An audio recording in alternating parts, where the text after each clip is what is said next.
Howdy, folks, and welcome to the Hunting Stories Podcast. I'm your host, Michael, and I want to first off start this episode off by apologizing. I missed last week. I didn't put an episode out. That is on me, and I'll let you know why. I've taken a new job as far as my day job, and so there's a transition of technology, some things got lost there. Also, I'm moving from Colorado to Texas, and so things are a little crazy. But that being said, I want to get back on track. Hopefully over the next few weeks I can maintain, but if not, I promise that once I get my feet squarely settled in Texas, I will be making sure that I'm not missing any episodes. So we'll be right back on track. But that's enough of that. Now, to the episode today, we have a good one for you. We have Manuel Grateron and Luis Gonzalez of the Elk Bros, also of the Venezuelan Mafia, if you are familiar. They're characters, man. These guys love each other and they love to hate each other, and it's a lot of fun. We had a lot of fun on this conversation, and hopefully, with me moving to Texas, I get a lot more of these guys in my life because they are fun, and I've actually been inducted into the Venezuelan Mafia. So that being said, guys, I'm going to cut it there. Let's just get this thing started. Let's let Luis and Manuel tell you their stories.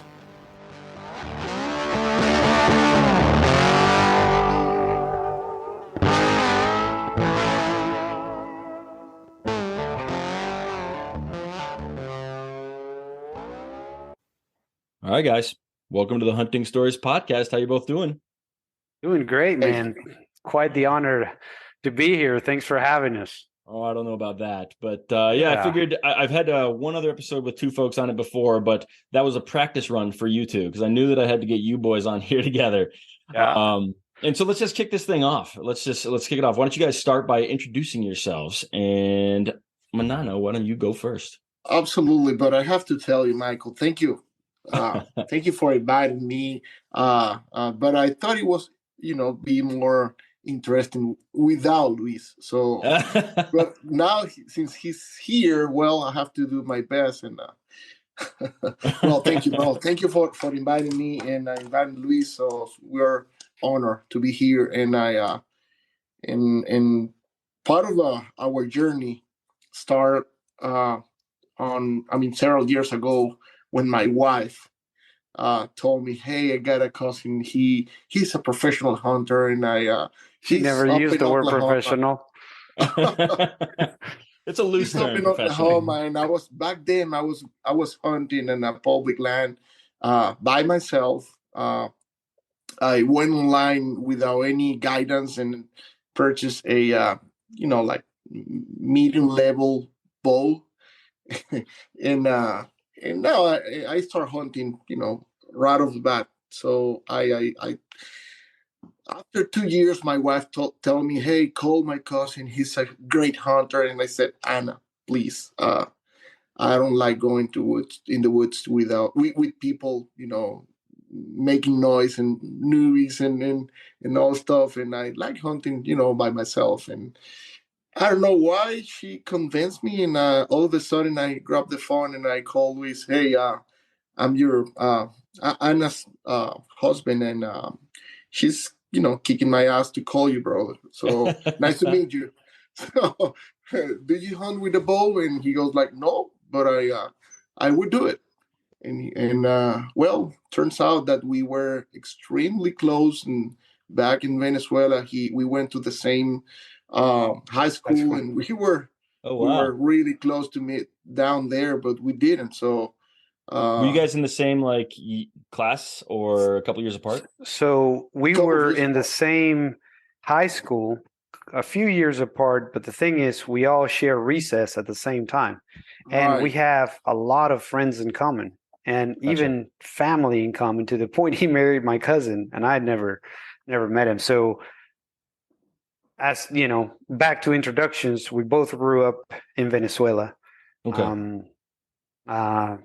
I came to the U.S. the first time in 97. And I was an exchange student in Oregon.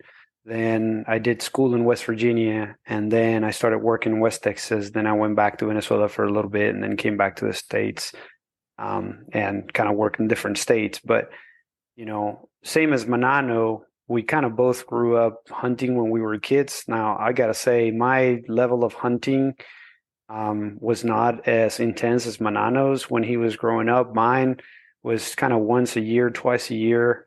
We camped by the side of the river, in the Venezuelan plains. Nobody's perfect, bro.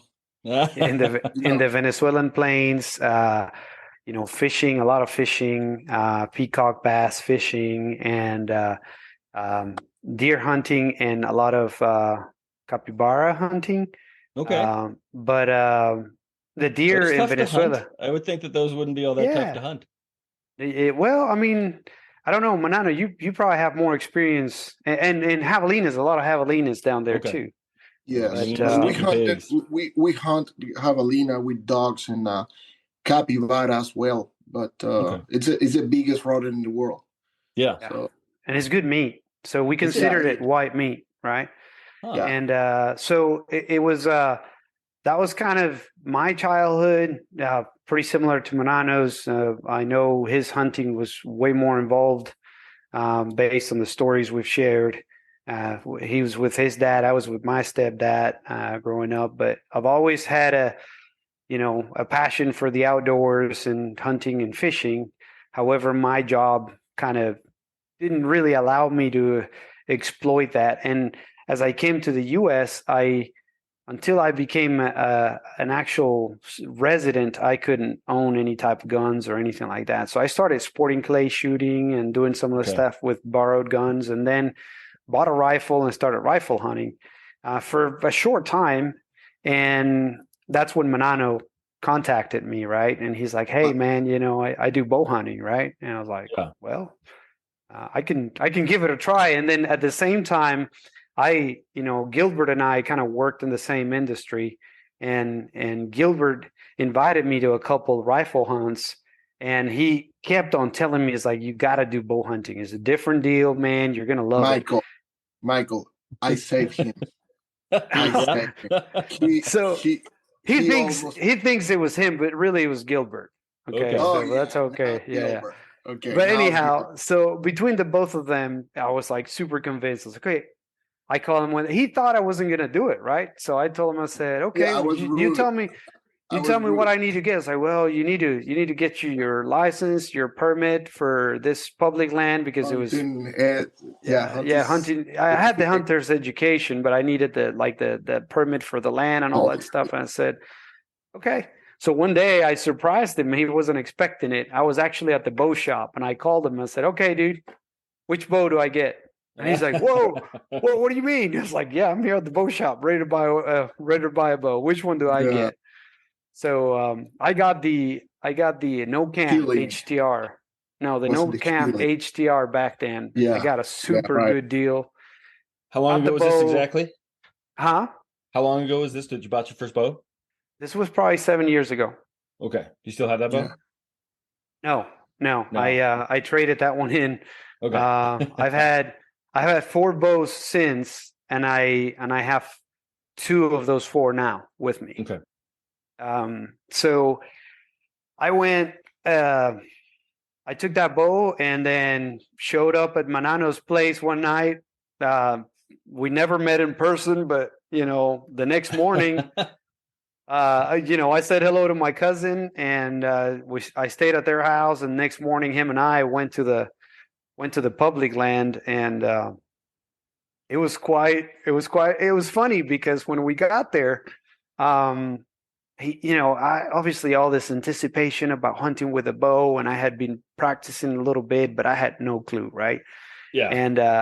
And he's been telling me all these stories about all these animals that he's been seeing, the deer, the hogs, and there's so many hogs and blah blah. And I'm like, I'm just thinking I'm walking into a freaking zoo, right? And when I get there, I tell him, it's like, "So, dude, how many hogs have you killed, and how many deers have you killed here?" He's like, "Oh, actually, well, I've shot a few, but I never really recover any." I'm like, "What? You've never recovered an animal?" And he's like, "No, but there's a lot, and I've had some good shot opportunities." And long short, that weekend, we were there for 3 days. On Sunday, on our way out from the woods, we saw a group of hogs, and they kind of went underneath some pine trees. Manano got on his knees, and he drew and took a shot. and shot this hog, and they all kind of spread out running. Couldn't really tell where they went. And he's like, man, I'm sure I hit it. It was quartering away. So he kind of started quietly getting in to see where the shot was. And I started kind of going the other way around. And as I'm going the other way around, I actually found the hog right there by my feet, like as I was going around. So I was like, hey, Manuel. He's like, what? He's like, what? He's all quiet. I was like, Manuel, come here. He's like, what? Don't talk too loud. Just come here. And when he got close, I picked up the hog, and he just couldn't believe it. Man, his eyes got this big. We were high-fiving and jumping and, hogging. Yeah, I mean, to me, this was the way it was supposed to go, right? But for him, like, it was like 2 years in the making, right? That's amazing. And then I was just messing. So it was hilarious because all the friends we have in common, when he started posting the pictures, the friends were like, all of them. Oh, yeah, Manano. Yeah, we know how it is. You've been hunting for 2 years and never kill anything. All of a sudden you go with Luis and now you kill something and now you're saying you shot it? Man, Luis is too nice of a guy. He probably killed a hog and he's just letting you show it off. And Manano was like, man, I swear it was me. You wouldn't believe it.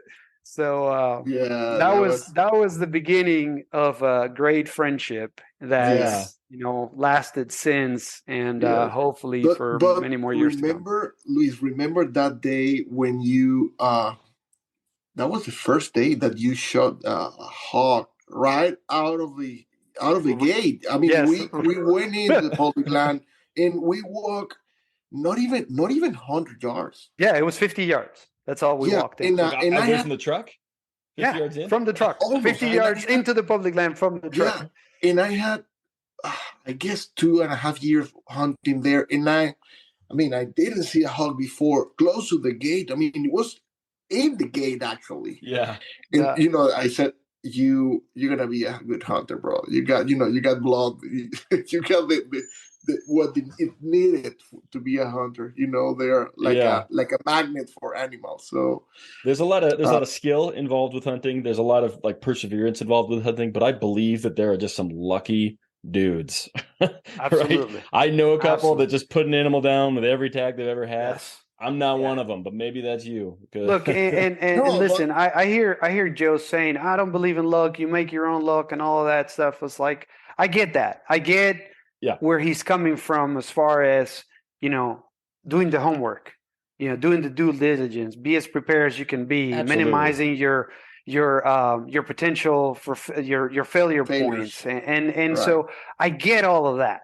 But look, there's some divine intervention that, I'd rather have on my side. We had it this season. Yes. We had it. Yeah. I'd rather have that on my side.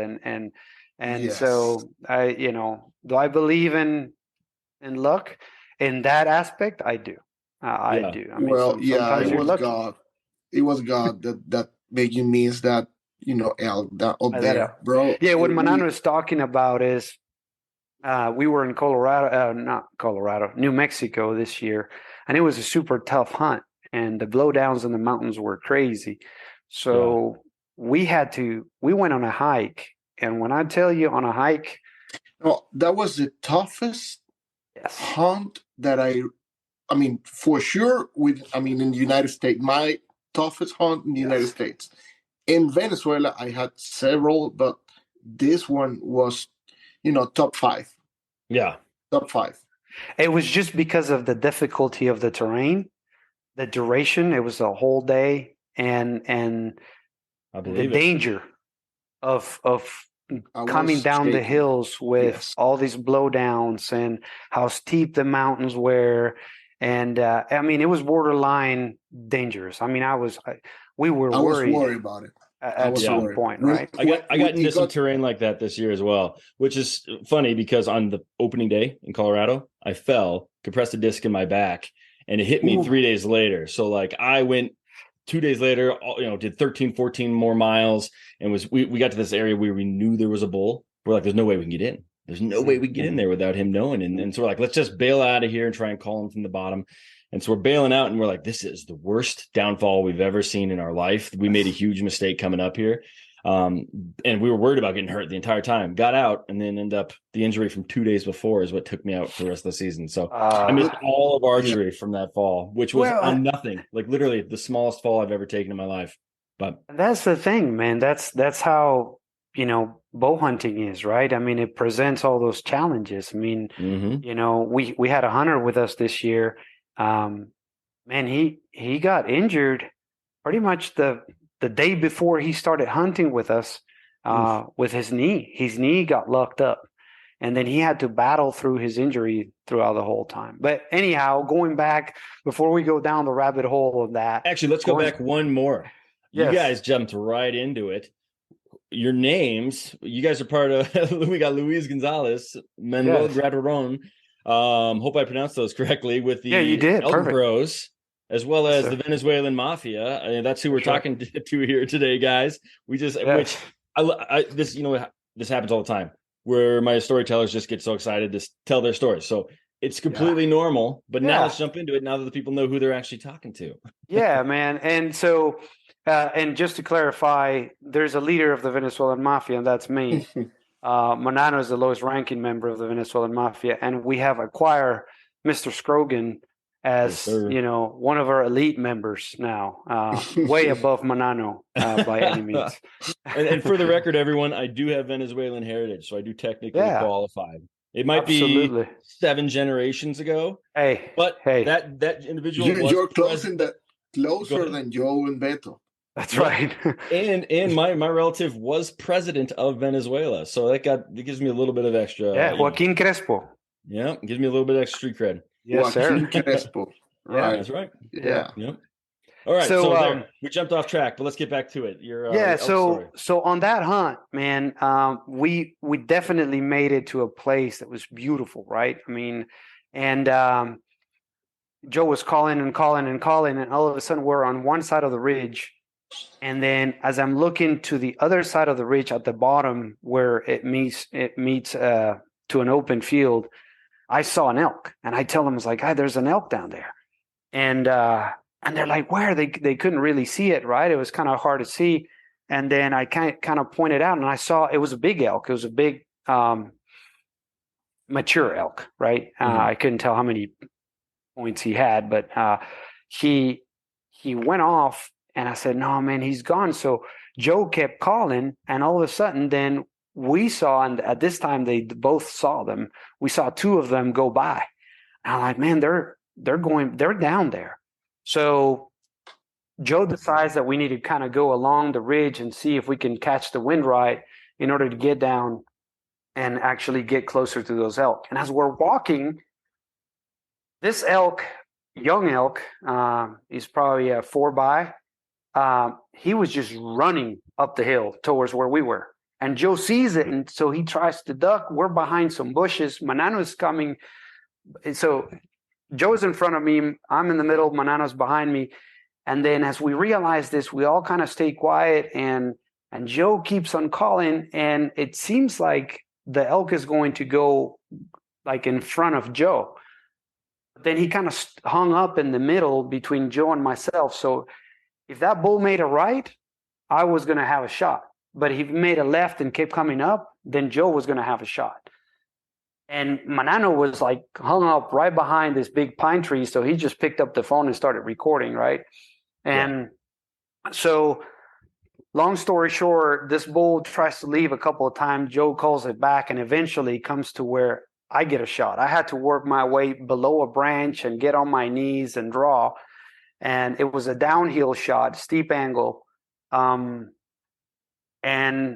I had ranged, like as that elk was coming, I was able to range a juniper and a pine tree and kind of get myself a mental map of where the shot, where the elk was going to come in to kind of understand the distance. And man, when the elk got behind the pine tree, I drew. And the moment I drew, in my head, I heard Beto say, and if you're shooting downhill, you better go with a lower pin because you're going to shoot right over that animal, right? Because that happened to me with a mule deer back in so and so and so. And I'm like, oh crap. But it's amazing all the things that go through your head the moment of the shot, right? So I'm like, oh crap, this elk is about at 30 yards. I'm going to go for about 20 or 25 yards because I'm shooting downhill. And boom, I let the shot go, man. And I just like my heart sunk as I saw that arrow just, and I shoot heavy arrows, right? So, I mean, my pin gaps are a little bit more spaced out. Yeah. So I saw that arrow just, it was going dead a line where I wanted to shoot it, a little bit behind the crease.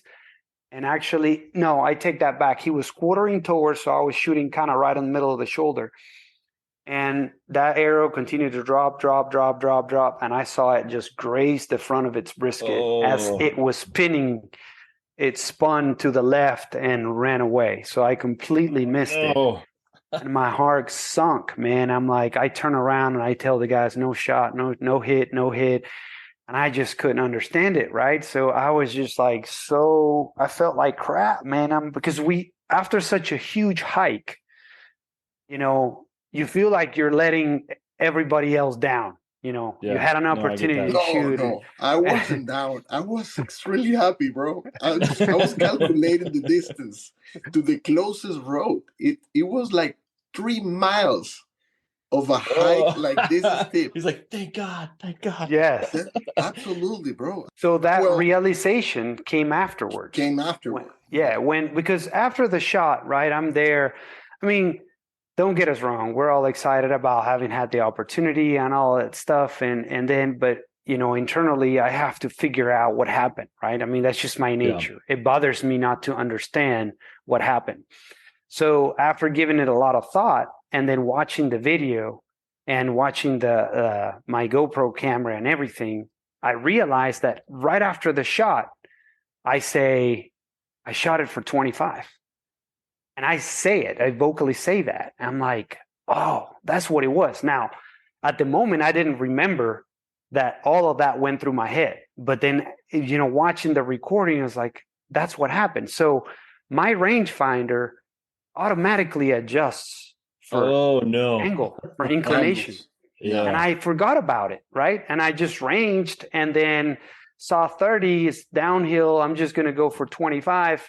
Did your own math, and it had already done the math for you. So I basically overcorrected. And, but then, after we kept on hunting, and the hunt just got rougher and rougher as we kept walking through this maze of trees, dead trees, fallen trees, live trees that were down. Well, it wasn't, down. It wasn't deadfalls. It was blowdowns, which we learn about it. It's not a dead tree; it's a live tree going down. I mean, branches, the whole tree. That was the toughest hunt in my life. Imagine the whole side of a mountain. Imagine a tornado of the whole side of the mountain went by and took every single tree out from the root. Yes.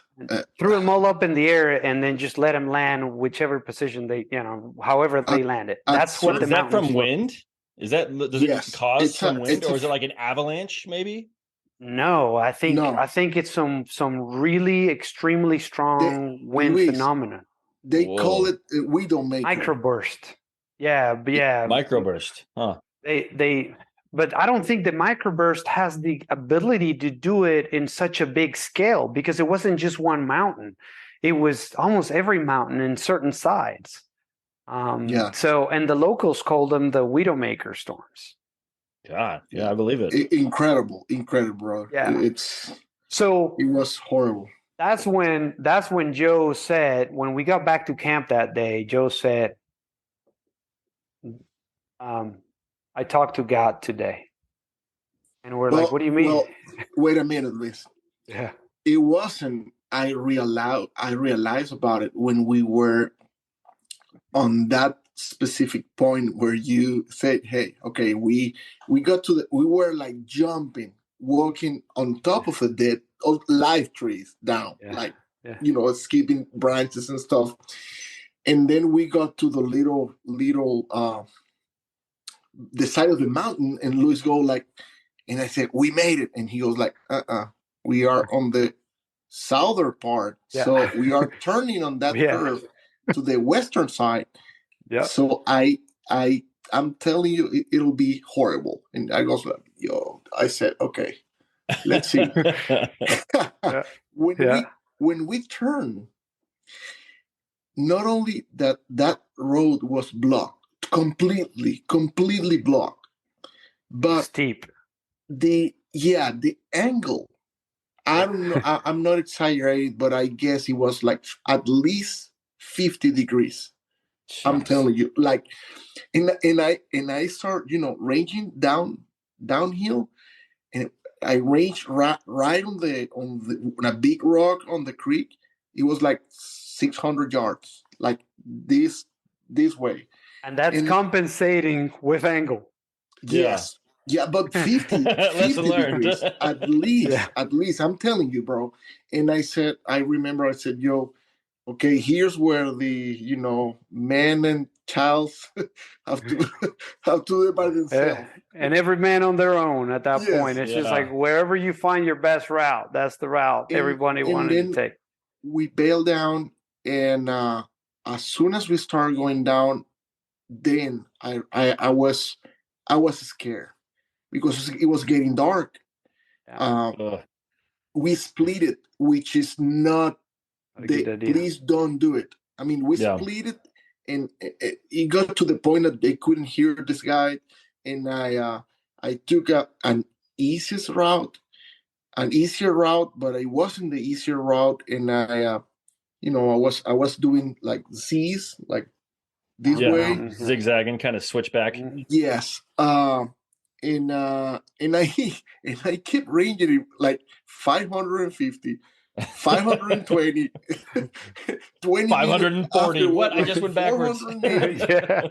My Lord, man, it was it was tough. So when Joe say, I spoke to God today, and we're like, what are you talking about? I was like, yeah, I was pretty upset, man. I was like, man, what is going on? Why are we in this situation? Why is this so freaking difficult? Why are these mountains so tough? Why? I mean, this is dangerous, God. What is going on?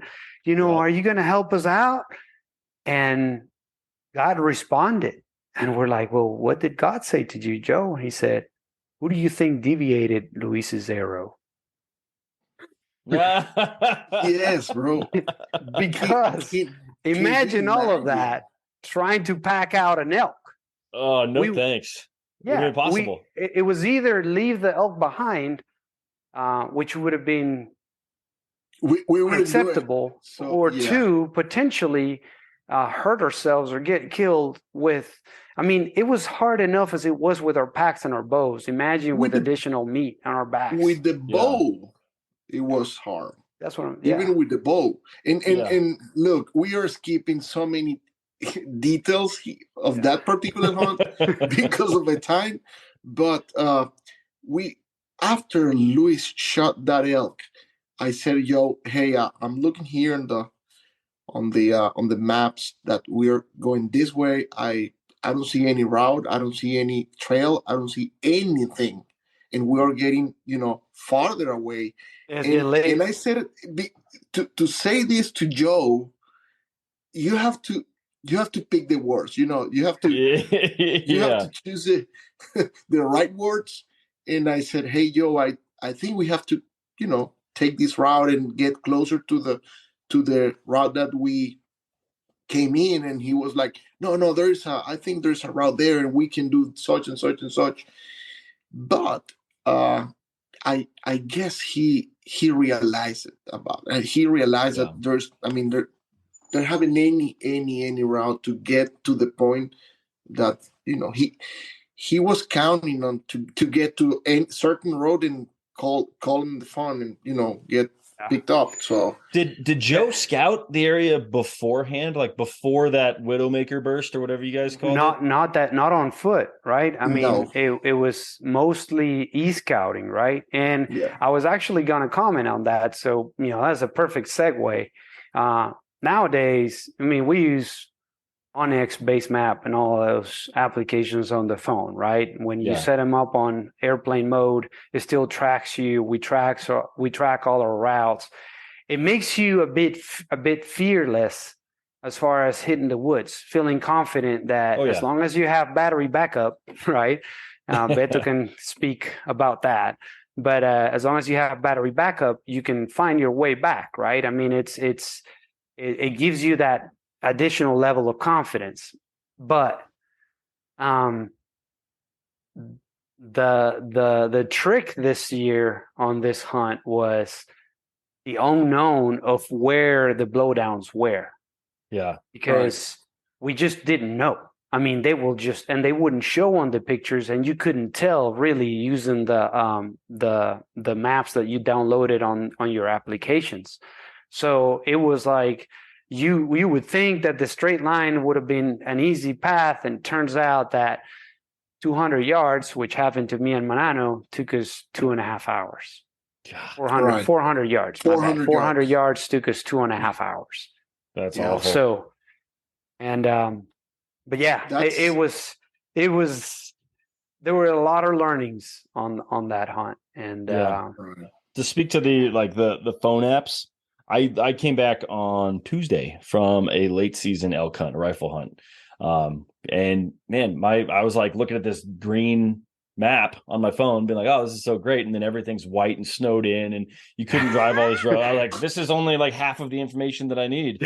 So yeah, getting your boots on the ground is important, if you can. It's very important. It is. Yeah. It is. Yeah. It's a lesson learned. Absolutely. Yeah. Here's a funny. Actually, I have two stories that you guys have told so far, and I want to tell some stories of my own, if you guys don't mind. Yeah, absolutely. The first one being, and this is just a little snippet of my hunt that I just got back from, so I got to tell it. I went with my hunting buddy, and he'd never done this November hunt, and it's November 15th, so it's cold. I think the high while we were there one day was 40, but every other day was below 30. Just cold days. We're camping. We got our little wall tent, and the first night his zipper snaps on his sleeping bag. Oh no. Yeah. And so I'm like, hey, I've got this extra puffy, suit that you can wear. And I'm literally just laying on a wool blanket. You can have it. He's like, no, I'll survive. And he just was like, he's too shivering. Tough. He was too tough, and he wouldn't take any of my assistance. And he did that. And then the next night he's like, okay, I'll take your puffy suit thing that I used for glassing. And so he does that, and he's still too. And I'm like, take the wool blanket. He's like, no, I'm not going to do it. And he's like, okay. The next morning he's like, okay, I got to go to town. I got to get a sleeping bag. So we drove to town. We had to spend a half a day driving to town to get him a sleeping bag from a grocery store. But yeah, it was tough. And then the other story I wanted to tell, and we're going a little bit out of order, but you were talking about 50 yards in from the truck when you saw that hog on your very first hunt. I've been Texas hog hunting a couple times. Actually, I was deer hunting, but of course, if you're seeing deer, you're probably going to see hogs in Texas, right? Yeah. So we're hiking some public land. It's actually a riverbed, and we come out and we hike out and we get up to the truck, and it's a little bit of a steep climb to get out of the riverbed up to where our truck was, and we're just parked off the highway.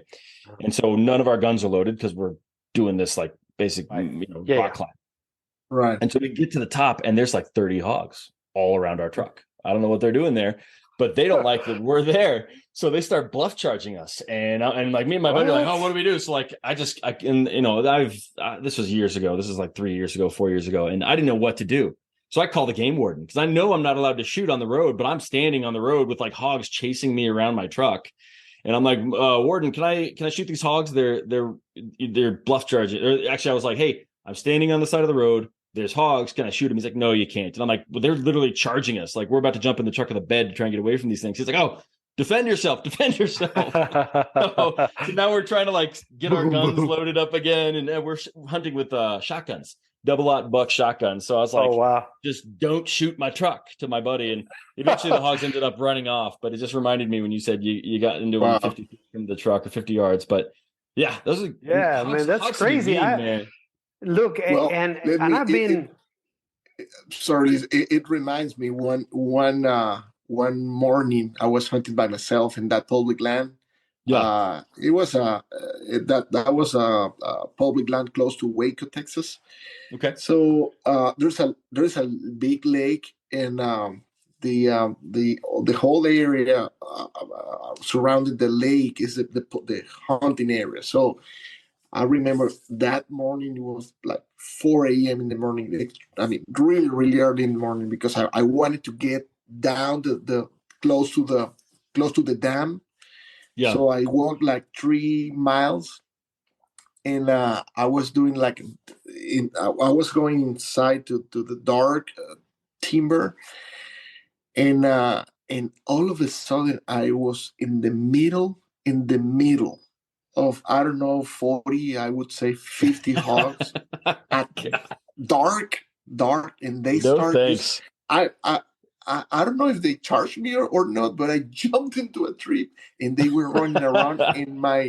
I was having like a flashlight. I didn't have any headlamp, so I dropped it. Oh It's when, God. when I was on the tree. So I remember that night, bro. That feeling, Hogs are scary. it's scary, bro. They've Get Scary. killed pretty some big. people. They've killed Yeah, some well, people in Texas.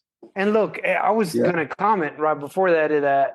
I mean, we've done. Manuel and I love spot and stock, uh, doing spot and stalking on hogs, right? And we did a lot of that on that public land, and we do it at our lease now, and we have a blast doing it. I found myself in kind of tricky situations. I remember I spotted a sow and a few younglings there eating, and as I jumped them, they got scared and they got separated. The sow was on my left, and the little ones were on my right, and I'm in the middle of it, and they're calling her, she's calling them. You can tell she's not happy, and I'm in the middle. I'm like, oh no, this is not a situation I want to be in. And all I have in my hand is my bow with my arrow knocked in, right? And so, but she never did. Eventually, they kind of ran to her and they went away. And then there was another similar situation where I was kind of walking along the fence line on that public land, and the hogs were. I heard something coming, so I stopped, and the hogs were coming from the other side of the fence line. And this is, I'm in the woods, right? And I just stood there, and I see a satellite hog coming, another hog behind it, and then I see a bunch of little ones that deviate towards the fence. And as they deviate, the one in the back starts calling them. And I see the trail that they're on, and I follow the trail with my eyes, and I realize I'm standing right on that trail. Oh, geez. I'm like, oh no. So they kind of get to the fence line, and we're talking, I was 3 yards away from the fence line, right? They get to the fence line, and the mama behind them gets upset and starts snorting at him, like telling him stop, basically. And the one in the front, the satellite, turns around and faces me, and they know something, the jig is up. Something is going on. Yeah. And at that moment, that big mama in the back, she runs towards the fence line. And I'm thinking, oh, she's charging me. But she actually ran towards the fence line to cut in front of the little ones and push them aside. And they all took off running. I thought my heart was going to pop out of my mouth at some point, but I've never been directly charged by any hogs so far, knock on wood. We call that feeling like the buck fever, virulactis. I've heard it. Virulactis. It's a crazy word, but Dad came up with that word. Right. Your dad did? Yes, yeah. So I guess I'm gonna have some virulactis tomorrow because I'll be hunted early in the morning. So I'll put a spot and stock, and I'll make a video for you, Michael. Perfect. I have been charged by a pig, not a big one, but I've told this story actually on the podcast before. But same riverbed, different buddy. He's actually never hunted before, so I was like, "Come on out." Look at I saw a Facebook post being like, "Hey, does anyone in this area hunt?" New Braunfels, right? And I was just like, "I hunt. I'm not good at it, but if you want someone to go with, I'm happy to take you." So I take this guy out with me, and we hike down that same river. We don't see anything all day long. We're hiking out, and about maybe 200 yards from the exit of the river, we run into a herd of pigs. And he's just like, "Well, what do I do?" And I'm like, "Well, you pick one and you shoot it." That's what you do. I was like, this is all yours, man. And so he goes and he picks what is the biggest pig, and these aren't huge pigs, but he just shoots. And I think you mentioned it earlier, they scatter, they go all over the place, and they don't know what's going on, and it's chaos. And that pig that he shot then charged him, like came straight at him. And I'm standing like right on his shoulder. And I'm like, man, I probably should have had my gun out as well. But it comes right at us and he unloads his shotgun on this pig, like no meat left over, but it like skidded to his feet. And it was, wow. It was an experience. And he's like, can we eat this? And I'm like, well, you can. I was like, that thing's half lead at this point. So wow. that was a scary moment. But either way, the guy's now, he's actually since moved to Montana. We have a funny turkey story as well, but he moved to Montana and now he's an avid elk hunter up there. So he's living the dream. Now he will be charged by a grizzly bear. Gosh, yeah, the shotgun won't be as effective there. Ooh. Yeah, no thanks. Yeah, me neither. Wow. I have a different level of respect for bears, and that's probably a great segue to probably our next and maybe last story, since we've kind of gone over a little bit here. But so that's actually the story that Manano and I said, well, we could probably tell that story. That's an awesome story, right? So this was the first time Manano, I had gone to hunt with Joe the season prior because Gilbert invited me. And so Joe was kind of my guide. And so I got to know Joe. I always say my relationship with Joe started with me. You know, he was first my guide.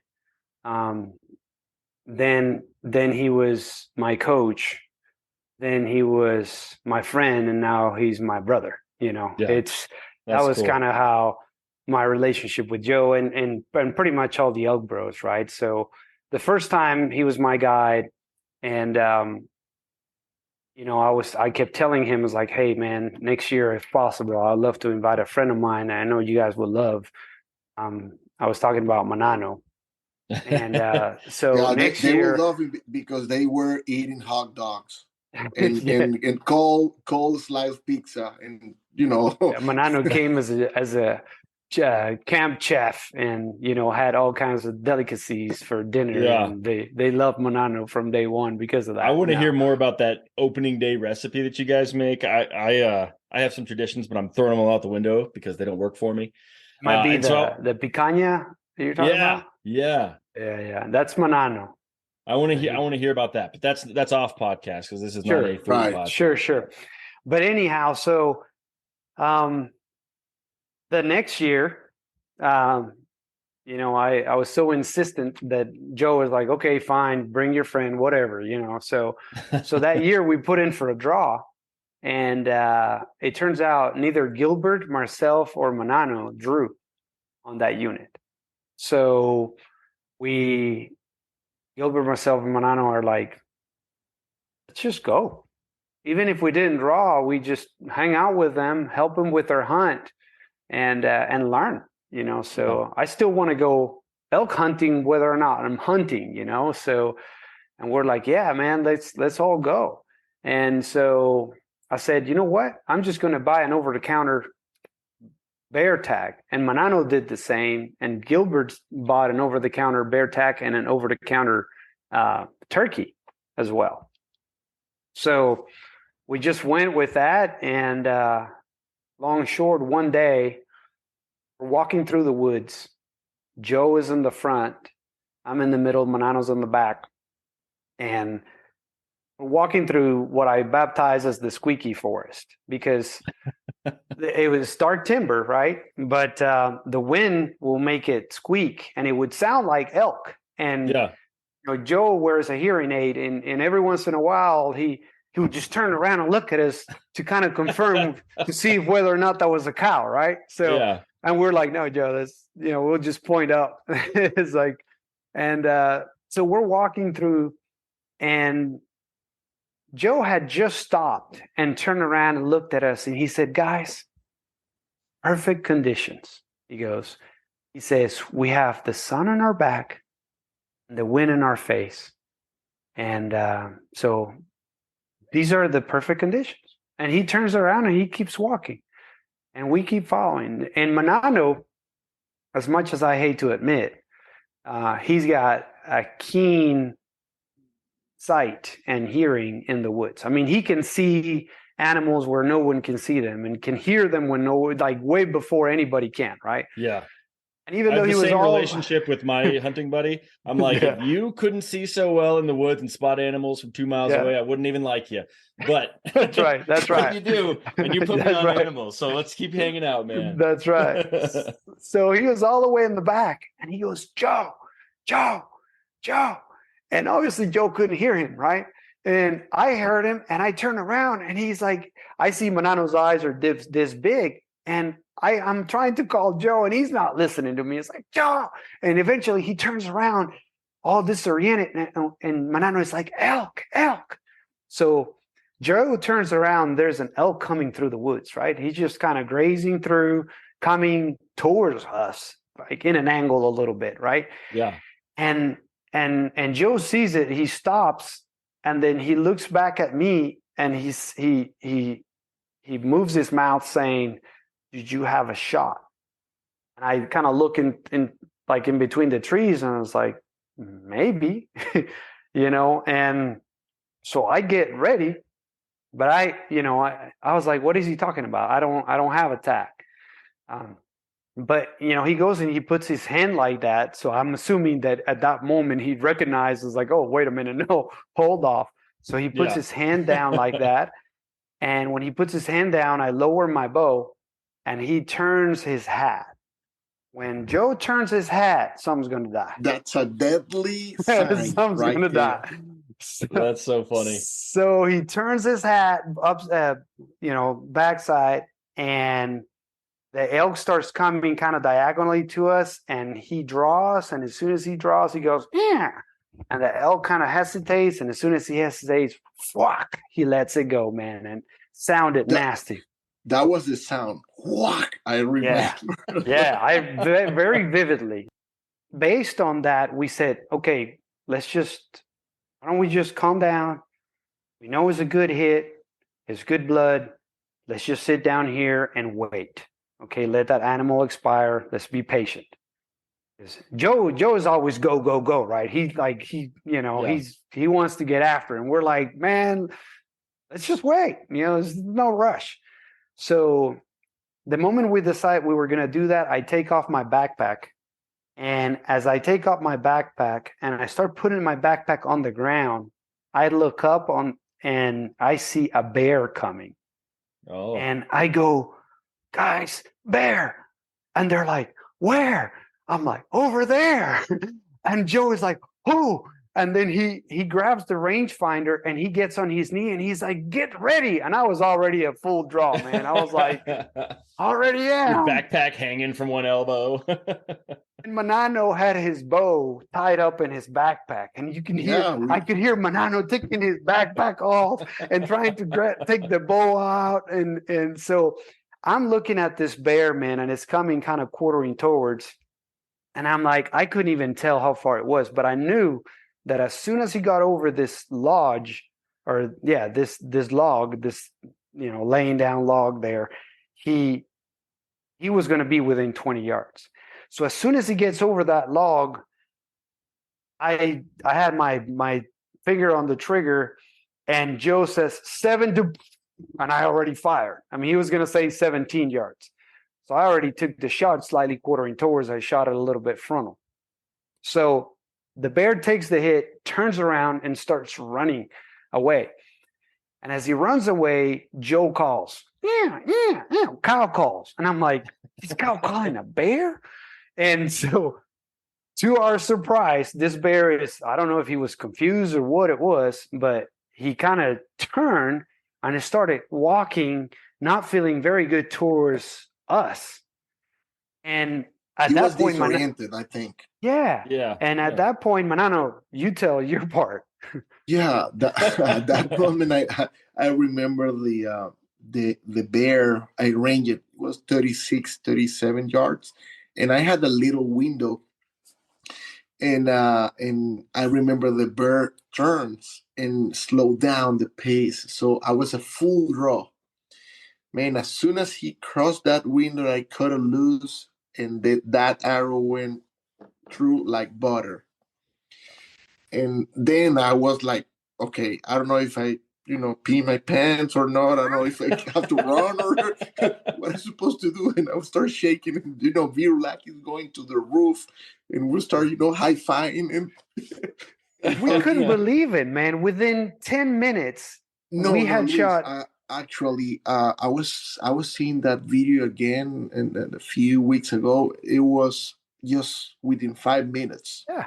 God, that's I mean, crazy. we shot an elk, and then immediately after, we shot a bear. But we make noise, and we start arguing and doing all the noise that we could. But that bear was coming because of the cow call Joel was made. Yeah. Huh. He was coming to the.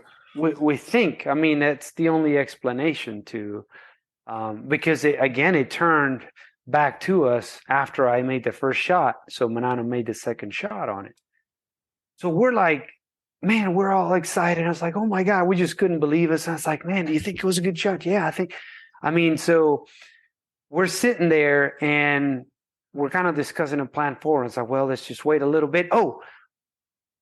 You might not remember this, Manano, but when you took the shot, talking about Manano being able to see things, I'll let him tell you this. Yeah, as soon as I shot the bear, I saw the elk going. He was down. He was bedded. And he went up and took off running.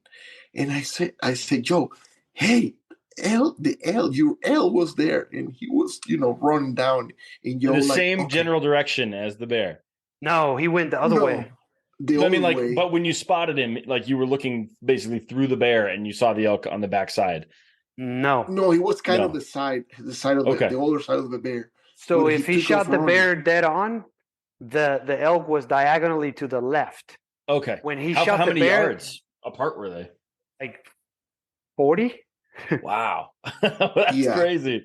So when the bear ran backwards, the elk got up and ran diagonally to the right, from our left to the right. Luis, now that that you mentioned it, I don't know if that bear get after that shot, he was confused, of course, but he probably got to the elk trail, blood trail, or he sees the L or something, and he turned that way, because he turned. Definitely could have smelled my arrow. He was kind of facing us, so in his face was turning to the left.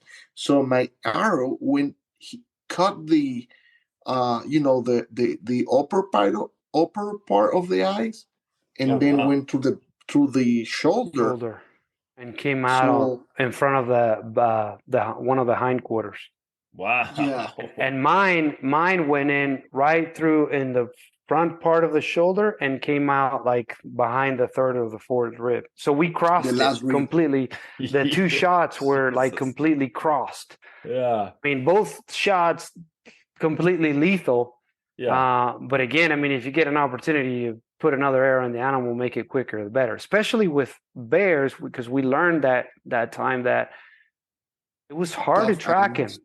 It was hard to track him. Well, one, they're tough, right? And two, their hide, all that hair sucks up all the blood, right? And it was just like, it was so hard to find.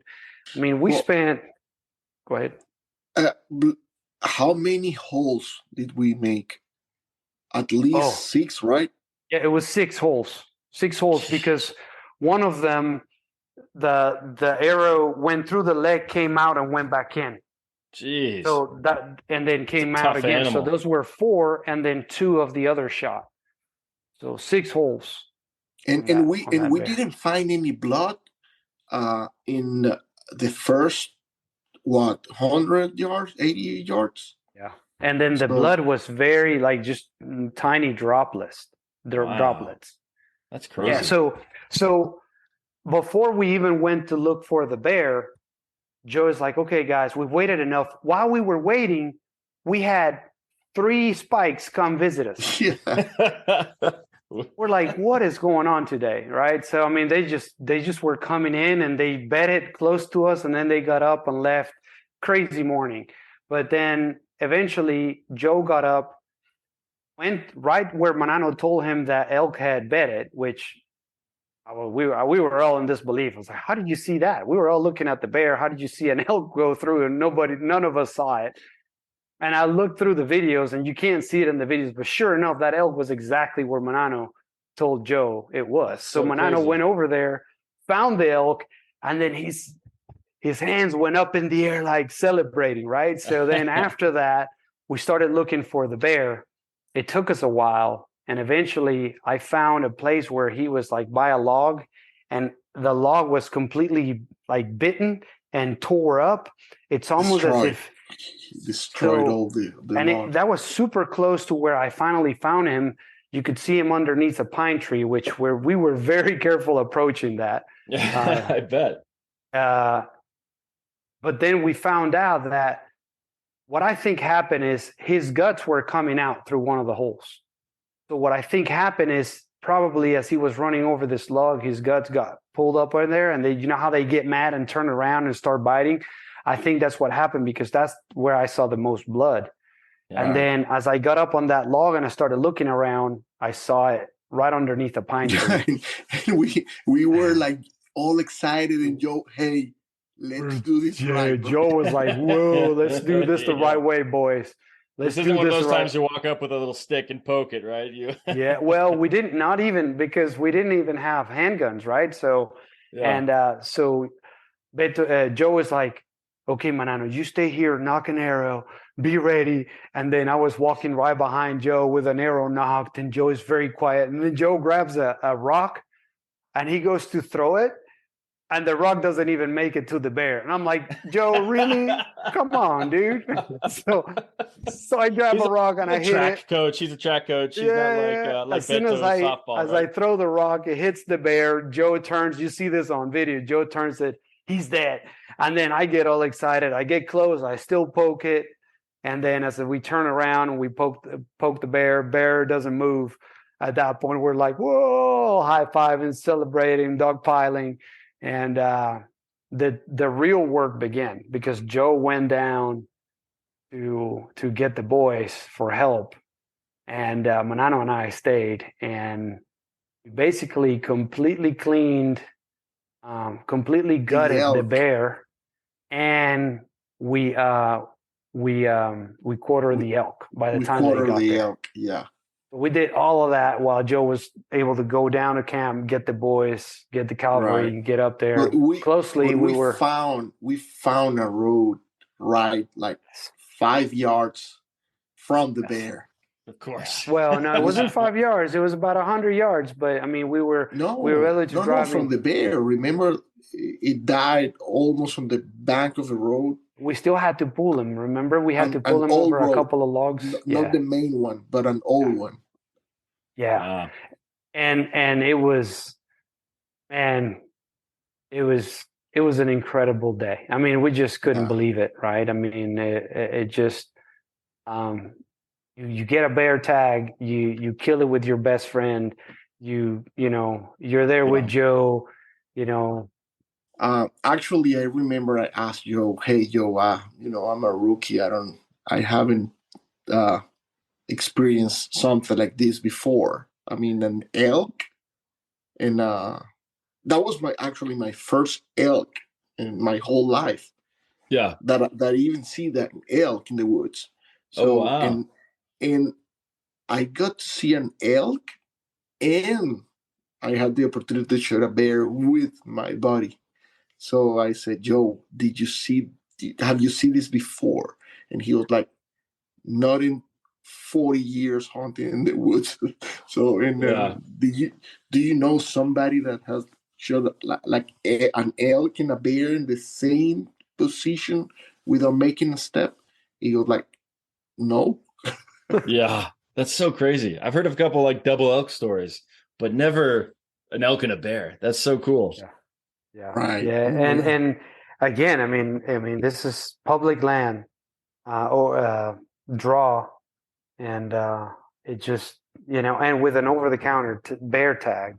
Yeah. Actually, Luis, now and I'm remembering that hunt was the hunt that we got to the pond where we start, telling about personal stuff, Joe, and then you Yep. you tell a story, and then I tell a story, and we were like, Joe, you know a lot of things, bro. You don't have to. I mean, you can't die without passing along this Yeah. information, bro. And he was like, man, I'm not a social media guy and stuff. And I said, Yeah. Joe, and now he's like my father. He's on Instagram the whole day. Yeah. So So even Joe would say that those conversations he had with us on that hunt, in a way, helped lit the fire that led Absolutely. to the elk bros. Was that for that same Because day? Was that same day that the bear and the elk were on no, the it same day wasn't that the you came same to? no, day, and Okay. I had a conversation with Joe about it, and coincidentally, like even the day before, or the day after, Manano had one with him. It was very similar, right? And I didn't Yeah. know, and Manano didn't know either that we had the same conversation. But then we found out through Joe that when he says, it's like, yeah, I mean, both boys yeah, kind of talked to me about it, and we were taking Joe goes like he goes with the flow. Yeah. If we are hunting and we got to the 10:30 or 11, where the animals house resting or stuff, we got to the ground and take a nap, and we were taking the yeah, breakfast, I think, right? It was like yeah, 11 or it's a potato patch. right. So we were close to the pond, and he was telling a story about a bear he shot on that pond, and Mhm. so on. And I guess, Luis, it was one of the last days, because we had like 7 days hunting with Joe, and I realized he was what I call a silverback, like gorillas, the gorilla silverback that knows all kind of things, you know. So Yeah. I said, yeah, you are silverback, bro. Please don't die without passing along this information, Yeah, this and that was knowledge. Go ahead. Go ahead. exact same message from my side. Was like, hey, Joe, I mean, you got to think of a way.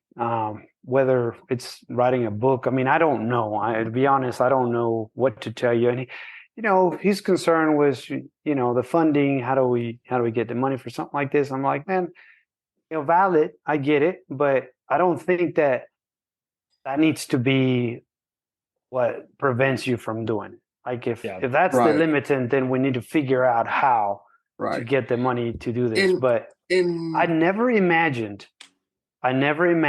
that when I talked to Joe about this, I never imagined it in this scale. Yeah. It's Never pretty did I amazing. imagine that it was going to take off the way he did it. And this is all because of Joe. Joe's drive and ability to materialize and his visions, um, it's just second to none. I mean, the guy's relentless in chasing and pursuing his visions, right? And right. Absolutely. he puts a lot of work into it. So I mean, and it shows, right? I mean, when you And like Luis mentioned it, we didn't have that conversation before between each other. But I think what inspired us separately is the way that he is coaching you without coaching you, Yeah. and you don't feel that you are being coached. That's the beauty of how he coach people, it's a how Yeah. friend, he a father figure giving you advice. It's just Yeah. yes, and Something I told Joe when he was on here was like, you are not a hunter trying to teach people to hunt. You are a teacher teaching people to hunt. yes, Like he right, comes from a different angle. He knows how to deliver the message. It's really pretty right. cool. He know how to open heads, and get to the heads and open the heads, put information and close it and get there, and to stick in the head, to get the information and stay there, because you Yeah. can hear something and you will forget it. So So He's I definitely think that was the inspiration that why we have that conversation with Joe. The amount of knowledge and the way he ability to delivers. deliver it. Absolutely. So yeah, that was. I think Yeah. that was the. Joe touched on this a little bit briefly when he was on our podcast, and what he remembers distinctly is thinking, oh, come on, guys, I'm not that close to being dead. Yeah. That was he did his specific comment. Yeah. It was like, man, these guys all think I'm dying tomorrow. He did say that because I told him, I said, man, healthy. you can't die and take all this with you to the grave. And he's like, whoa, wait a minute, I'm not gonna be that close to being dead. What's up with that? I said, you know what I mean? You're doing a disfavor to humanity, to like all of this knowledge of 40 years of hunting between you and Chaff. That's probably close to 80 years of hunting. Not being able to capture that in a way that other people can learn from that. It would be like such a waste of knowledge just being thrown away. It's like burning down a library, Right. It's a good way of putting it. Yeah. Well, this is fun, guys. Go ahead. And not to mention about Chaff. I don't want to get standard here about talking about Chaff, but when he speaks, elk get quiet. Yeah. They stop and listen. Yeah. He's a the ninja.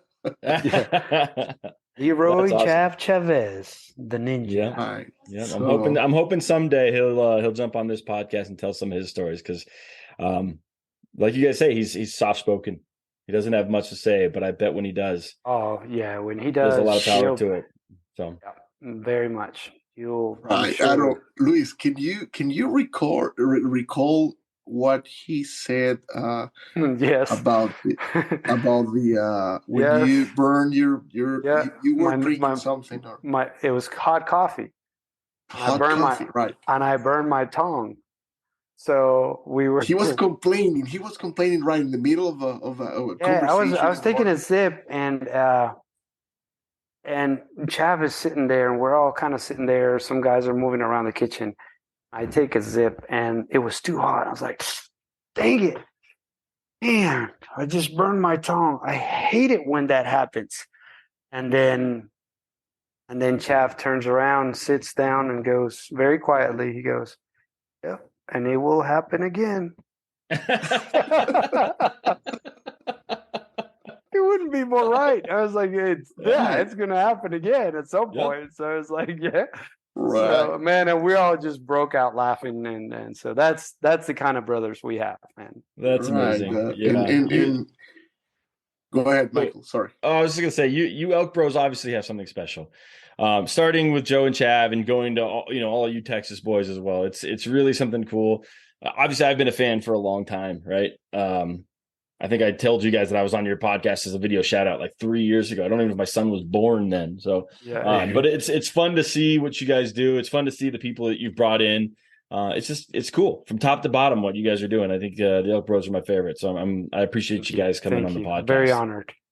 Appreciate it. That's the whole intent. Thank you. I guess what the diversity, it's what makes us different. So. And we don't have some sort of a scripted guide or paper we have to read on the podcast. It's just and like most of the time I'm unleashed. So Joe, I make Joe really mad because he was like, "My nano, please don't keep it PG, boys. Keep it PG." Yeah, that sounds about right. Go ahead. Oh no, I was just saying that sounds like Joe yelling, "Keep it PG." Yeah, and then Beto goes like, he turns out like this quick. Yeah. And then Joe goes, "Oh Lord, please." we had a live podcast yesterday. Yeah, we did a live on YouTube, and Joe was sweating bullets, man. He was just I bet. Especially when Guy came on as an audible at there, and I was like, yeah. We were all there, and he knows that when we all get together, it's very unpredictable. Very unpredictable. Right. Yeah. But when we were in the mountains, the day that Luis shot the elk, we were having a conversation, and right in the middle of the conversation, he deviates a little bit, saying, "Hey, Manano, please don't poke the bear. You know, Beto, he gets easily distracted and he got on leash. Please don't poke the bear. You know, this program, this podcast is for kids and everybody. Don't do it, bro." He got like, seriously, and I said, "Yo, please. I mean, it's the way it is, bro." It's That's a leash amazing. podcast. That's so great. Well, guys, this has been fun. I know you said you had a million other stories, but I also think that we've used a lot of your time. So I want to say thank you very much for jumping on the podcast. Typically at this point, you guys would throw out like where people can find you if you want to, or you can just walk off into the sunset and be done with it. We can do it however you guys would like. You bet, man. No, as you mentioned, we're part of the Elk Bros crew. You know, we like to call ourselves the Venezuelan Mafia within the Elk Bros. That's kind of the way we were baptized within the group. But, you know, you can reach us by email. Mine is Luis, Luis, at elkbros.com. Manano's is Manano. MG at DM Hunter. Yeah, well, I mean, either or, right? Manano is Manano at elkbros.com as well. Yeah, either that one or MG at vmhunters.com. So, Michael, thank you very much. And I really enjoy your podcast. And I like this kind of podcast that you didn't give me any kind of a guide or limitations, piece of paper that I have to read something, because my goal is to stay out of your way. I want you guys to just shoot the shit. Like, that's it. No, thank you for giving us the opportunity. We really enjoyed it. It does have the feel of you know, an elk camp type conversation around the campfire, and I think that you're onto something really nice, and I'm glad encourage you to continue to do it. So you know what I'll say about you guys is that you guys do on the Elk Bros podcast bicker a lot, and I feel like I actually saw some of the connection of like you guys are actually best friends. Like it takes two best friends to kind of have that kind of back and forth, that bickering, right?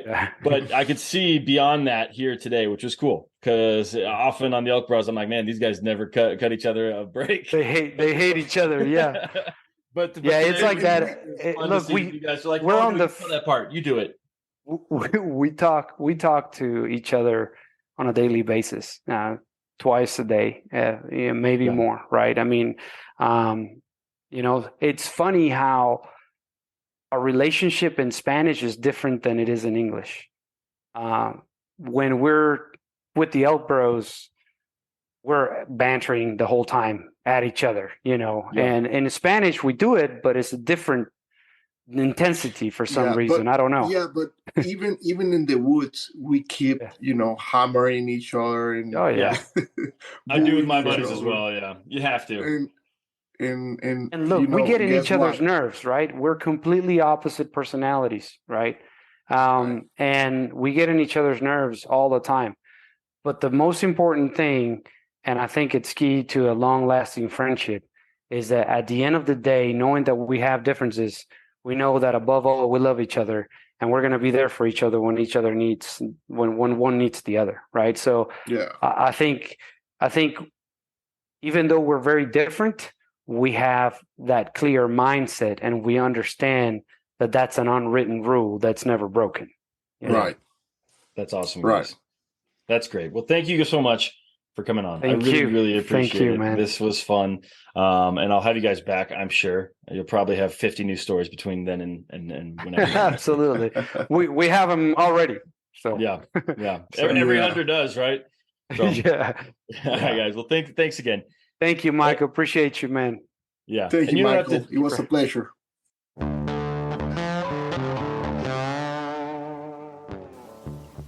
All right, guys. That's it. Another couple stories in the books. I want to thank Luis and Manano very much for jumping on and sharing their stories with us. We've almost got all of the Elk Bros on at this point. We're just missing Chav, the Ninja, And so hopefully we get him on soon. But again, Luis and Manano, thank you guys. Thank you for sharing your passion. Thank you for sharing your stories. Thank you for sharing your friendship. So that being said, guys, make sure you follow them on Instagram. Of course, there's the @Elk Bros or the Elk Bros, and then there is @VM Hunters. I've put all that stuff in the show notes, so you can simply click there and check out what those guys are up to. And then beyond that, don't forget to follow us @HuntingStories_official. That's where we're going to post stuff about upcoming episodes, hopefully eventually some giveaways, stuff like that. And then finally, please don't hesitate to share this podcast. That's how we're finding more and more great storytellers. There's people finding out about us and then reaching out telling me that they want to tell some stories. So please do it for us. And then beyond that, guys, just thank you so much. It's the end of the year here, and I'm thankful for you guys. This podcast has blown up. It's bigger than I ever expected, especially in the first 6 months. So I want to say thank you to you guys for just tuning in. Now you guys know what it is from here on. Go make some stories of your own.